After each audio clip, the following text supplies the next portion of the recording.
versículo está em Mateus capítulo 24, verso 14. Depois nós vamos também ler Mateus 26, 13. Vamos já na sequência fazer essas duas leituras para entrar então no assunto que estamos para ser ministrado. Glória a Deus. Contrário? Está escrito assim, olha só, olha o destaque. E este evangelho do reino será pregado em todo o mundo, como testemunho a todas as nações. Então virá o fim. Qual é o destaque da frase inicial? E este evangelho. O próximo versículo, capítulo 26, verso 13, diz assim: em verdade vos digo que onde quer, o que é igreja? Que este evangelho for pregado, em todo o mundo também será referido o que ela fez para memória sua. Amém. Eu digo a você, irmãos, que me destacou esse versículo inicial, essa frase, onde o próprio Cristo, ele destaca dizendo, e este evangelho. Isso me faz pensar, me faz refletir que por detrás aqui Jesus está dizendo assim, existe outro. Existe o evangelho falso. Existe o pirata. Existe, irmãos, aquele evangelho que não é genuíno, aquele que não é verdadeiro. E eu quero, irmãos, aqui diante desta reflexão, dessa mensagem que o Senhor está nos entregando, fazer a meditação de hoje. A pergunta que eu faço para você, que tipo de crente você tem sido? Que tipo de cristão você é? Que evangelho que você está seguindo? Este evangelho que Jesus destaca? Ou aquele evangelho, irmãos, que tudo pode, tudo está certo, é do meu jeito, é como eu penso, e é a hora que eu quero? Será que estamos seguindo a qual evangelho? Vamos destacar novamente a frase, o primeiro versículo lá em Mateus 24, vamos lá, igreja? Para não ficar nas minhas palavras, quero destacar com você o que Cristo está dizendo. E este evangelho. Esse primeiro momento aqui, irmãos, a gente vê que Jesus está anunciando o fim de todas as coisas. Jesus está falando, né, de como vai ser o fim de todas as coisas. Então, quando esse evangelho ser pregado, ser anunciado ao mundo inteiro, olha só, então virá o fim. Né? Tem gente que às vezes fica preocupado, mas a vinda de Cristo, amém? Enquanto, irmãos, todo mundo não ser anunciado por este evangelho, isso não vai se cumprir. Embora a gente vê sinais, mas se tiver alguém ainda sem conhecer este evangelho, Jesus não voltará. Ele vai voltar, ele está dizendo aqui que ele vai vir, né? Depois que o evangelho verdadeiro ser pregado, anunciado a que igreja? Ao mundo inteiro. E aí sim, então virá o fim. Às vezes a pessoa fala assim, guerra, né? Problemas, lutas, isso, aquilo. Amém. A gente tem que estar pronto, porque a vinda do Senhor pode ser em particular para nós não sabemos o dia de amanhã. Mas a gente não pode também ficar aí preocupado, pensativo, e agora, né, o mundo está assim, as pessoas estão assim. A gente precisa, irmãos, estar pronto, porque quando todas as pessoas do mundo serem evangelizadas, então sim, virá o fim. Então sim, então a volta de Cristo, né, virá para resgatar, buscar a igreja amada. Amém? Então em Mateus 24 a gente vê que o evangelho é anunciado. Agora em Mateus 26, nós encontramos aqui, eu quero até fazer uma observação, além do que Jesus disse aqui, que este evangelho, né, eu vejo aqui a história de uma mulher que então ela derrama o unguento, um perfume caríssimo, e aqui eu vejo que os discípulos ficaram revoltados, os discípulos ficaram indignados, porque achavam que era um desperdício, né? E Jesus então defende aquela mulher. A gente vê agora aqui, irmãos, no verso de número 10, né, Mateus 26, 10, a gente vê que Jesus, ele fala assim, por que afliges esta mulher? Pois ela praticou uma boa ação para comigo. Aí porquanto sempre tendes convosco os pobres, mas a mim não me haveis de ter sempre. Aí no versículo 12, ora, derramando ela este unguento sobre o meu corpo, fê-los preparando-me para o meu sepulcro, né? E aí olha o 13, e em verdade vos digo, que onde quer que este evangelho for pregado, em todo o mundo, também será o que a igreja? Referido, anunciado, né? O que ela fez para a memória sua. Amém.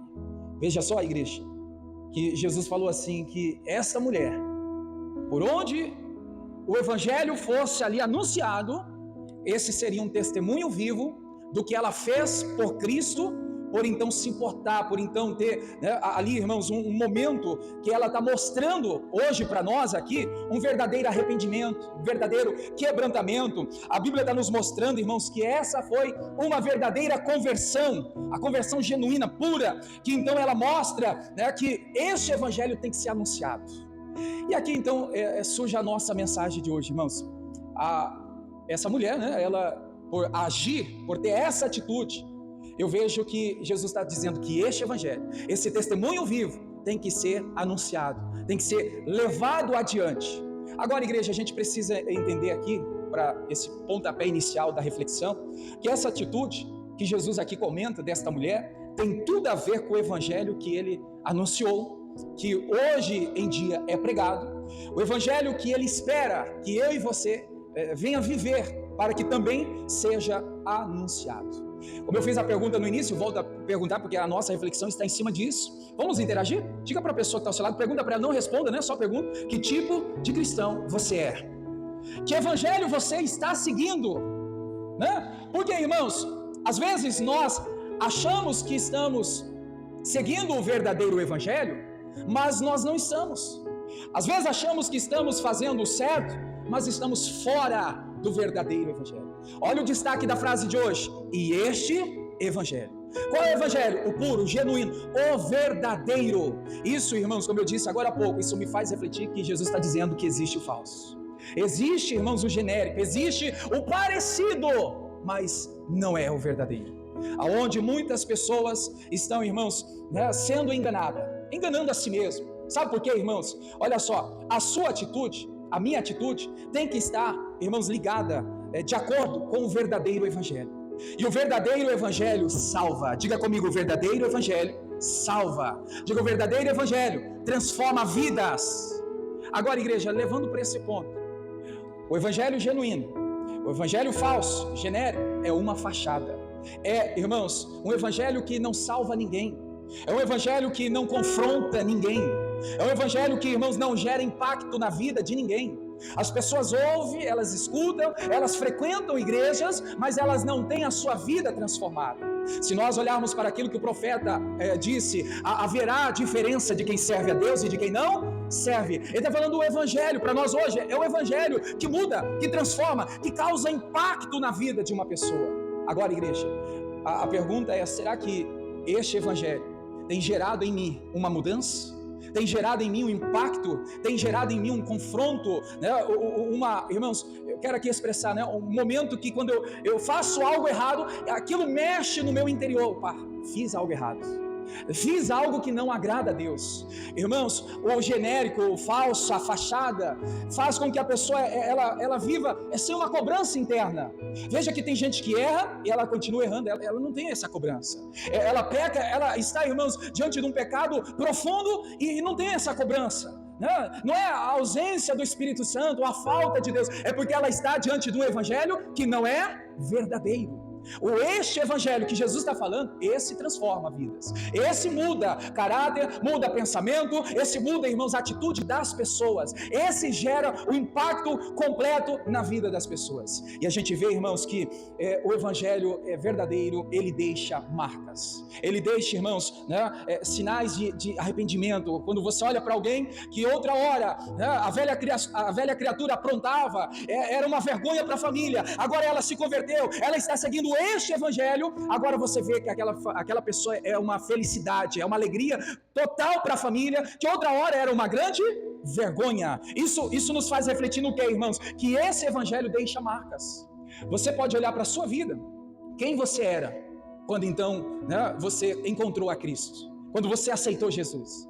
As pessoas que hoje te vê, elas te veem, irmãos, diferente, mudada, elas te veem, né, com essas marcas profundas de arrependimento, de conversão na sua vida, ou ela continua vendo, essa pessoa não mudou não, é só fachada, ela continua mentindo, fofocando, ela continua fazendo as coisas erradas, ela continua no pecado escondido, oculto, ela continua fazendo aquilo que não agrada a Deus. Irmãos, nós precisamos levar a sério este evangelho.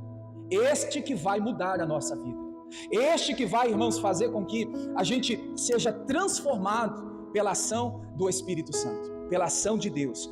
Amém, igreja? Você pode dizer isso comigo? O verdadeiro evangelho deixa marcas profundas. Quais são essas marcas? De arrependimento, de conversão, de mudança. Você vai olhar para alguém, irmãos, que outra hora era perdida. O evangelho chegou para essa pessoa. Este evangelho, não é o falso, não é o genérico. Este evangelho chegou para aquela pessoa. Cristo está agora na vida daquela pessoa e é notório, perceptível a mudança de atitude na vida daquela pessoa. Outra hora ela bebia, agora já não bebe mais. Outra hora ela fumava, não fuma mais. Outra hora ela traía, agora não trai mais. Outra hora ela fazia coisas terríveis aos olhos humanos, agora não faz mais. Este evangelho, irmãos, causa impacto, mudança na vida das pessoas. A pergunta é: eu estou vivendo este evangelho? Ou estou só frequentando a igreja? Só estou participando de cultos religiosos?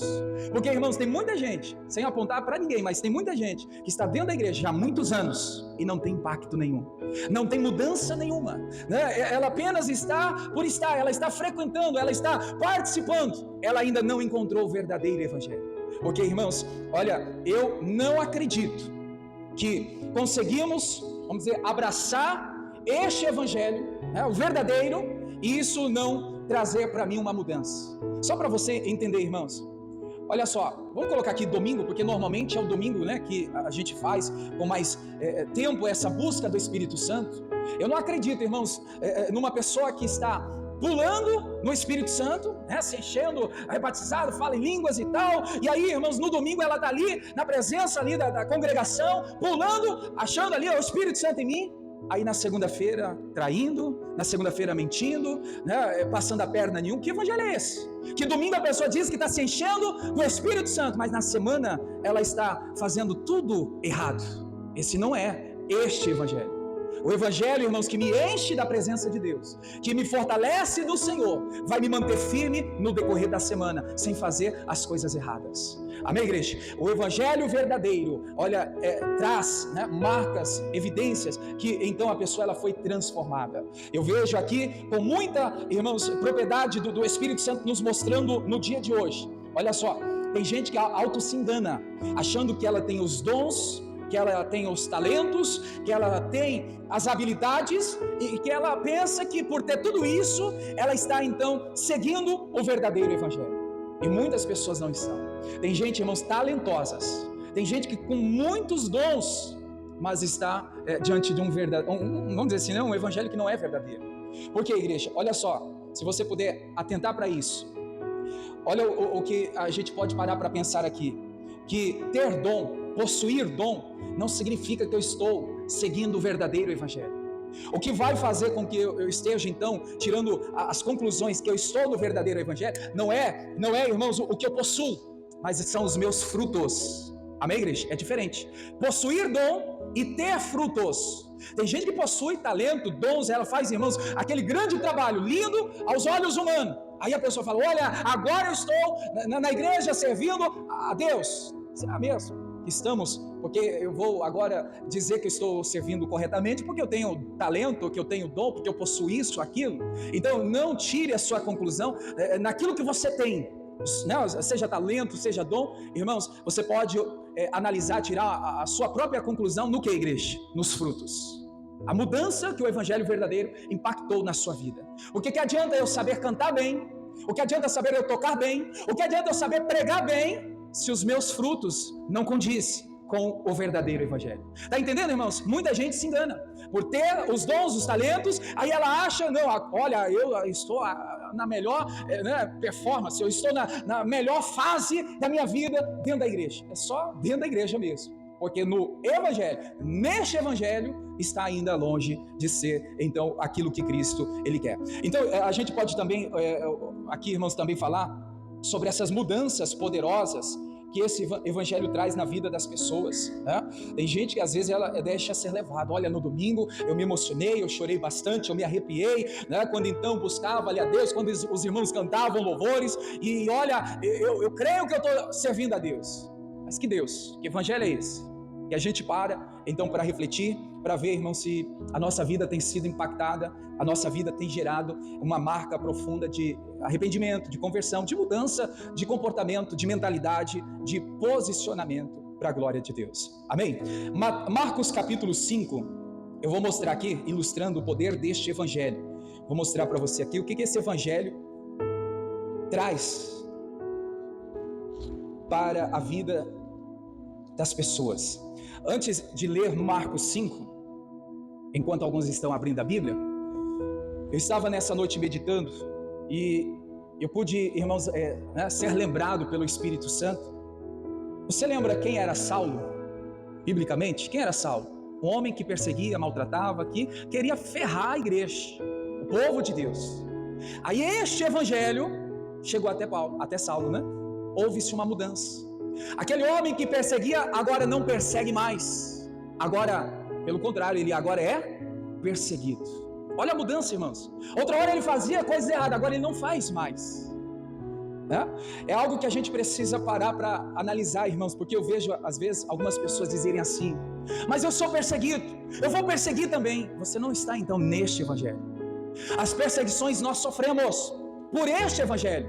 Jesus, e você vê também, o próprio Paulo fala, irmãos, que o evangelho, né, você vê que no passado as pessoas morriam ou não morriam? Por causa deste evangelho. Elas eram perseguidas, elas sofriam, elas eram maltratadas, elas estavam, irmãos, muitas vezes sendo oprimidas por causa deste evangelho. Só que, igreja, nós precisamos entender que esse evangelho, ele não mudou, ele continua sendo poderoso, ele continua sendo intacto, ele continua sendo eficaz na vida das pessoas. Então eu preciso entender que quando eu encontro este evangelho, eu posso até ser perseguido, mas eu não vou perseguir as pessoas. Eu posso até ser maltratado por alguém, mas eu não vou maltratar alguém. Eu posso até estar na boca das pessoas, onde as pessoas estão falando mal de mim, mas este evangelho, irmãos, transformou a minha vida e vai fazer com que eu não fique falando mal das pessoas. Olha só que evangelho é esse que estamos servindo. É o evangelho, irmãos, que no domingo, né, me vem o temor de santidade. No domingo eu não posso mentir. No domingo eu não posso falar mal da vida de ninguém. No domingo eu tenho que vestir a capa de santidade. Mas aí na segunda, na terça, quarta, quinta, sexta, no sábado, eu minto, prostitui, faz coisa errada, irmãos, persegue, humilha, passa rasteira na vida das pessoas. E olha, domingo eu estou na igreja de novo. Senhor, me lava. Senhor, me purifica. Senhor, me renova. Que evangelho é esse, povo de Deus? O evangelho transforma, muda. O evangelho, irmãos, traz um impacto, né, profundo de mudança na vida das pessoas. E se a gente não está mudando, é porque nós ainda não estamos neste evangelho. Como está a sua vida cristã? Como está a sua vida com Deus? Você está voltado para este evangelho? Ou você está, irmãos, longe desse evangelho? Como eu até usei, seguindo o evangelho pirata, genérico, quase, né, o verdadeiro, mas ainda não é o verdadeiro. A gente precisa analisar, irmãos, e refletir nisso, porque essa história de Marcos 5, você conhece ela? Conhece ou não conhece? Lembra dela? Eu quero fazer questão de ler aqui, porque tem gente que não conhece, mas eu vejo, irmãos, na Bíblia inteira, e eu não encontro um homem endemoniado igual a esse, muito endemoniado, com muito demônio. Eu não encontro, irmãos, na Bíblia, um homem mais perturbado que este. Eu não encontro, irmãos, na Bíblia, né, como diz alguns crentes por aí, né, está encapetado. Já ouviu essa pronúncia? Né? Esse homem estava encapetado, esse homem estava endemoniado, esse homem estava entupido de coisas ruins. Mas até que este evangelho chegou a ele. Porque depois que chegou, irmãos, você conhece a história. Como foi a vida dele? Mudada, transformada. Vamos fazer a leitura? Vai ser um pouco extenso aqui, mas eu quero fazer questão de ler a partir do verso 1. E chegaram à outra margem do mar, a província dos Gadarenos. E saindo ele do barco, lhe saiu logo ao seu encontro. Aonde esse homem vivia, igreja? Sepulcros. E ele tinha espírito imundo, demônios, né? Para ser bem claro aí. O qual tinha a sua morada no cemitério. E nem ainda com cadeias o podia alguém prender. Porque, tendo sido muitas vezes preso com grilhões e cadeias, as cadeias foram por ele feitas em pedaços, e os grilhões em migalhas, e ninguém o podia amansar. Repete essa frase final: e ninguém podia amansar, ajudar. Ninguém podia, irmãos. A sociedade não podia fazer nada por este homem. Vamos lá, continua. E andava sempre, de dia e de noite, clamando pelos montes e pelos sepulcros, e ferindo-se com pedras. E quando viu Jesus ao longe, correu e o adorou. E clamando com grande voz, disse: que tenho eu contigo, Jesus, filho do Deus Altíssimo? Conjuro-te por Deus que não me atormentes. Porque lhe dizia: sai deste homem. Quem? Espíritos imundos, né? E perguntou-lhe: qual é o teu nome? E ele respondeu dizendo: Legião é o meu nome, porque somos muitos. E rogava-lhe muito que os não enviasse para fora daquela província. E andava ali, pastando no monte, uma grande manada de porcos. E todos aqueles demônios lhe rogavam dizendo: manda-nos para aqueles porcos, para que entremos neles. E Jesus logo lhe permitiu, e saindo aqueles espíritos imundos, entraram nos porcos e mandaram-se, a manada precipitou-se por um despenhadeiro no mar, e eram quase quantos demônios, quantos porcos ali? 2.000, né? E afogou-se ao mar. E os que apacentavam os porcos fugiram e anunciaram na cidade e nos campos. Saíram muitos a ver o que era aquilo que tinha acontecido. Aí diz: e foram ter com Jesus e viram o endemoniado que tivera a legião assentado. Olha o poder do evangelho, olha o impacto que o evangelho verdadeiro ocasiona, traz, gera na vida da pessoa. Ele agora está, irmãos, assentado, ele está vestido e em perfeito juízo, e temeram. E os que aquilo tinham visto, contaram-lhes o que aconteceram ao endemoniado e acerca dos porcos. E começaram a rogar-lhe que saísse do seu território. E entrando ele no barco, rogava-lhe que fora endemoniado, que o deixasse estar com ele. Jesus, porém, não lhe permitiu, mas disse-lhe: vai para a tua casa, para os teus, e faça o que, igreja? Anuncia-lhe quão grande coisas o Senhor te fez, e como teve misericórdia de ti. E ele foi e começou a anunciar em Decápolis, cidades de 10 cidades, lugar de 10 cidades ali, com grandes coisas Jesus lhe fizera, e todos se maravilharam. E olha aí, igreja, o verso de número 20, então, a gente vê o final dessa história. Olha o que lindo foi o impacto que esse verdadeiro evangelho trouxe para a vida deste homem. Só que aqui eu quero, irmãos, fazer uma ilustração, mostrar para você. Na verdade, vamos perceber aqui as profundas mudanças que esse impacto ocasionou na vida desse homem.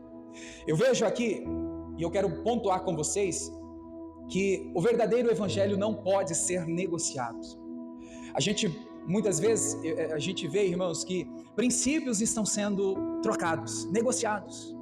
Coisas que outra hora, a gente com temor dizia: isso não é certo. Aí vem a negociação, vem a ação diabólica, vem as tentativas de Satanás, vem tantas coisas para fazer com que a gente perca o princípio, perca a essência, e aí a gente acaba saindo deste evangelho.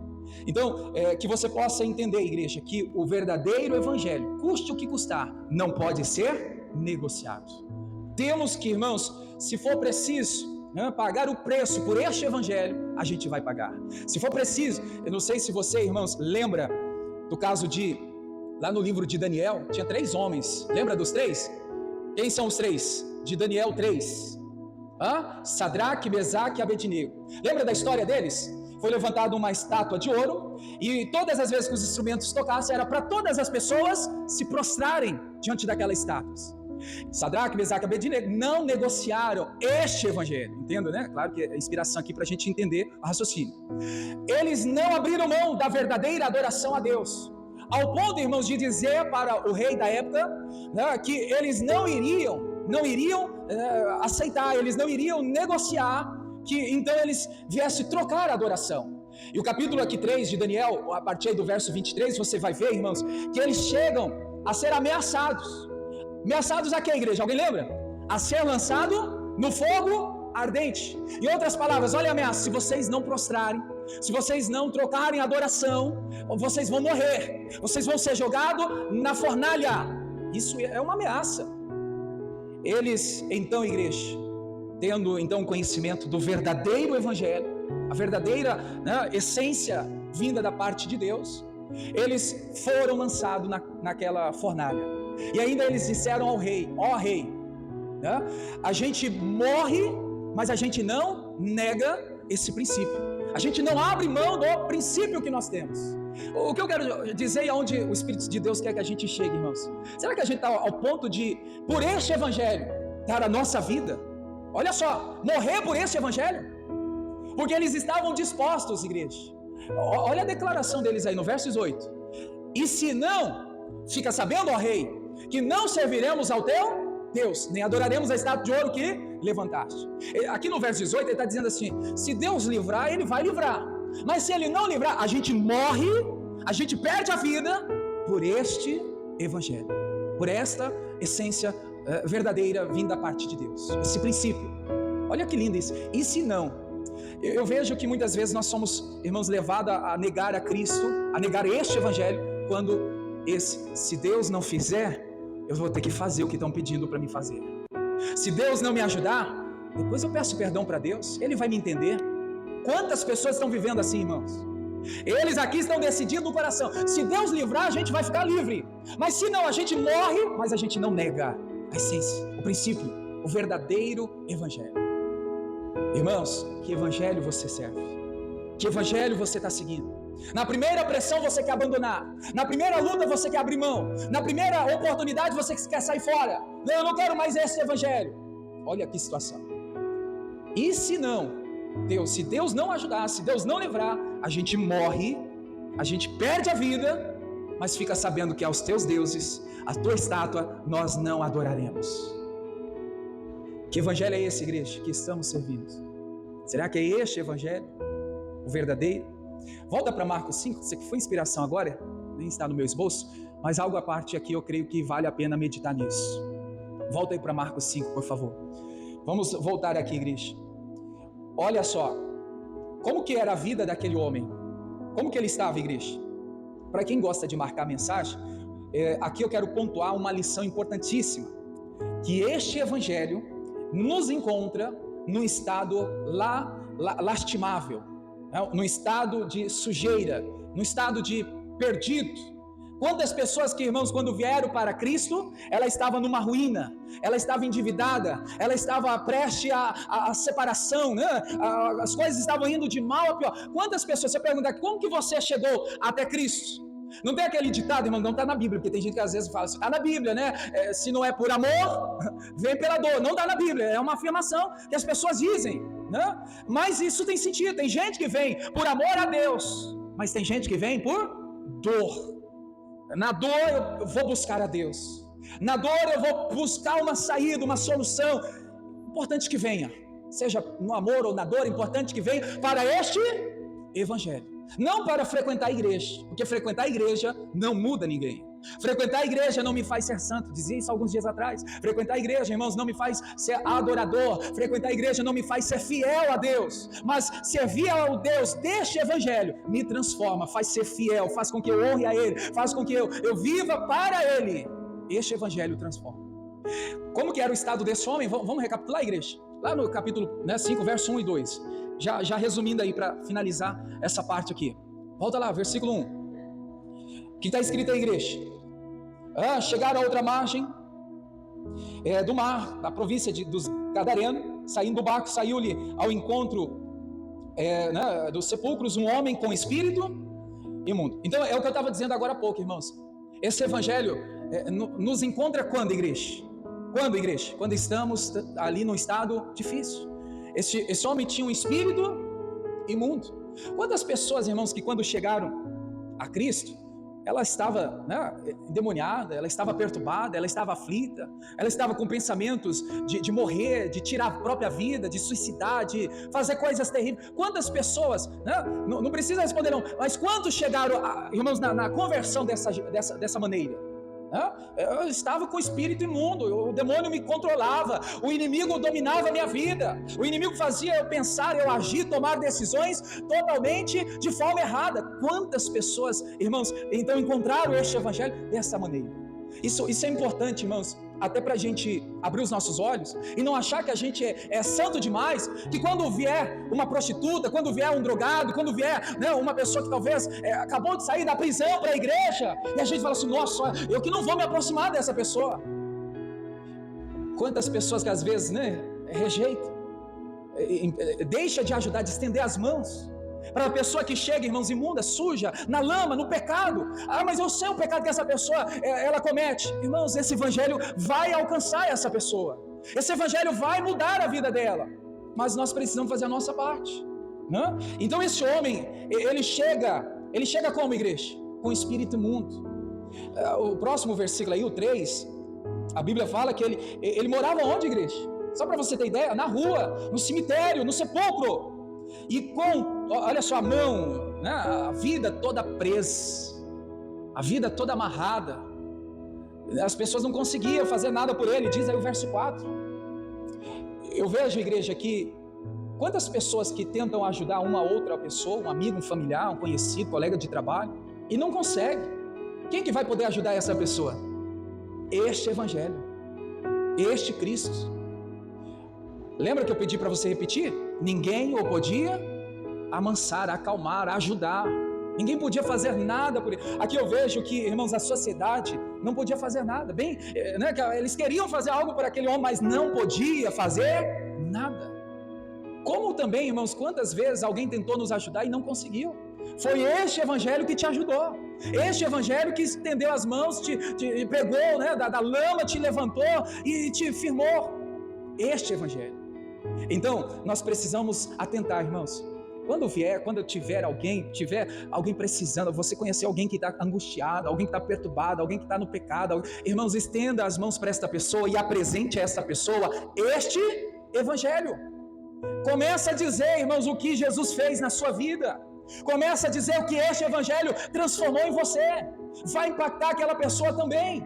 Sabe, às vezes quantos crentes cristãos que, irmãos, estão de boca fechada, quando já era para estar anunciando. Não estou dizendo pregando em cima do altar, mas é dando bom testemunho, falando o que Jesus fez, como era a sua vida, o que impactou, o que mudou. Irmãos, tem que ser anunciado.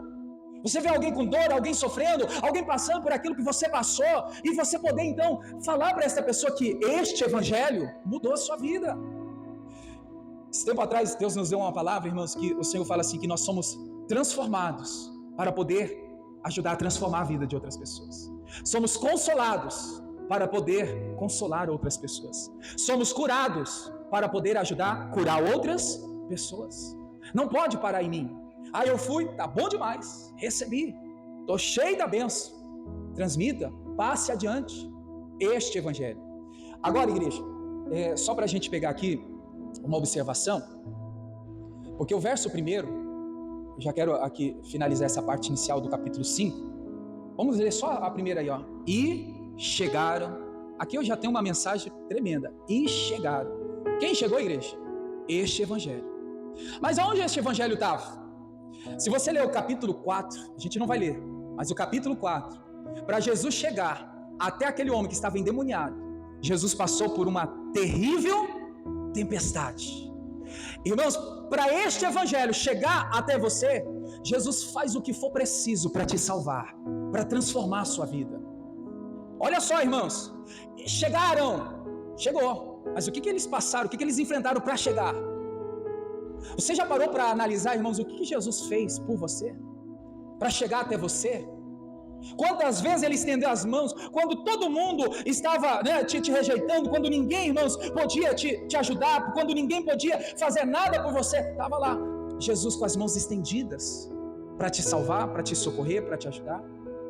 Então, aqui, igreja, eu vejo que nós não temos noção o que Jesus é capaz de fazer para chegar até a nossa vida. Amém? Diga isso para a pessoa que está perto, diga assim, nós não temos noção do que Jesus é capaz para te alcançar, para mudar a sua vida, irmãos. A gente não imagina o que Ele é capaz de fazer para tirar a gente do buraco, da lama, do pecado. Para Ele chegar a outra margem, tudo bem, mas se você ler o capítulo 4, irmãos, uma terrível tempestade Jesus enfrentou para chegar até a outra margem. Então, é algo para a gente refletir. O que Jesus fez, faz e fará por mim eu não tenho noção, para me ajudar, para me socorrer, para estar com as mãos estendidas. Amém, igreja? Isso né, nos traz uma paz no interior, um momento assim de entender, olha, este é o evangelho que eu quero viver, este é o evangelho que eu quero seguir, esse que traz impacto, esse que gera mudança, esse que me tira do conforto. Tem gente que vive, irmãos, na zona do conforto dentro da igreja, onde já não tem mais cobrança, onde já não tem mais ali, irmãos, o temor da palavra de Deus. Eu vou aqui repetir algo que eu nunca falei. Na sexta-feira Deus falou comigo, irmãos, para dizer à igreja. Claramente não era só os irmãos que estavam na sexta-feira, é a igreja, a nossa igreja, a igreja aqui do Senhor. Olha só, falamos tanto que, Senhor, vem me salvar, vem me socorrer, vem me ajudar. Senhor, eu preciso de Ti, no sentido de estenda as mãos para mim. Só que estamos deixando, irmãos, de fazer o nosso dever. E qual é o dever de Lucas 18:1? O que Jesus fala? Qual é o nosso dever? Está registrado lá em Lucas 18:1. Dever nosso de orar sempre e nunca desfalecer. Irmãos, nós precisamos ter mais compromisso com a oração, com o culto de oração. Eu já vou na igreja domingo, já vou no quarta, sexta, amém, é propósito, mas e o culto de oração, irmãos? Qual foi o último dia que você participou? Qual foi o último dia que você veio para um culto de oração? Porque fora desse culto, mas eu oro em casa. Na sexta-feira eu falava, irmãos, Jesus dizendo aos discípulos que estava adormecido, quando ele foi para a oração, quando ele retornou, Jesus disse: você não aguenta ficar 1 hora orando, vigiando, atento aí na oração? Então a gente quer, irmãos, recorrer a Deus, queremos pedir ajuda, pedir socorro. Senhor, me prospera, Senhor, transforma meu casamento, Senhor, me dá isso, me dá aquilo. Mas quando é para orar, um culto de oração, não participa. Qual é o último dia que você veio? E se veio, para o culto de oração? Os outros dias de culto é diferente, mas o culto de oração, irmãos, eu preciso ter. Mas eu oro em casa. Se fosse para orar em casa, irmãos, Jesus não teria ido para aquele monte. O monte representa a igreja, simboliza ali a igreja. O culto de oração é estabelecido voltado para a oração, para buscar se aprofundar, para dedicar aquele tempo buscando ao Senhor, porque é dever nosso. Mas, irmãos, o falso evangelho, o genérico, não me confronta, não me cobra, não me faz, eu não preciso, eu oro em casa, eu estou em casa, eu estou bem. Esse é o genérico, porque este evangelho, Jesus está dizendo que é dever nosso orar sempre. Quando Jesus sai, irmãos, para ir ao monte orar, e ele volta, encontra os discípulos fora do propósito, fora da oração, estavam dormindo, estavam adormecidos, estavam fora da direção, estava fora deste evangelho. Que a gente então pare para refletir isso. O que a Bíblia está nos mostrando aqui, irmãos, é que este evangelho, se ainda não te alcançou, que hoje te alcance. E se você está nele, nunca saia dele. Essa é a minha oração de hoje, que a gente viva este evangelho, o evangelho genuíno, verdadeiro, que Jesus tem, irmãos, para nós vivermos. Amém? Diga glória a Deus. Vamos orar então? Fique em pé. Deus abençoe você da internet. Compartilhe esse vídeo. Essa mensagem certamente vai impactar a vida de outras pessoas.